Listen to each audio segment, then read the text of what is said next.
Berg aus Blut.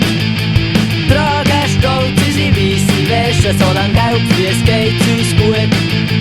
Du redest vor einer neutralen Schweiz, von Anfang lachen, weil ich denke, es sei kein Witz. Du sagst, es sei gut für unsere Wirtschaft, deswegen Schweizer Waffen, Menschen sterben, hast du noch nicht Kraft. Schweizer Waffen überall, Folgen sind brutal. Dir ist es scheissegal, sagst nimm's auch nicht so genau.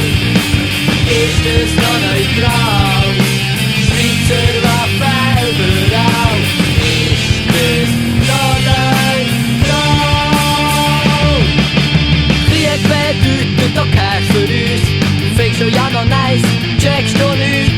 Dir ist gleich, wenn Schweizer Waffen töten. Die Schweiz hat nicht keine Peanuts, aber Granatenpläne liefern ja nur mehr an Erdogan. Wieso sind Waffen jetzt bei mir?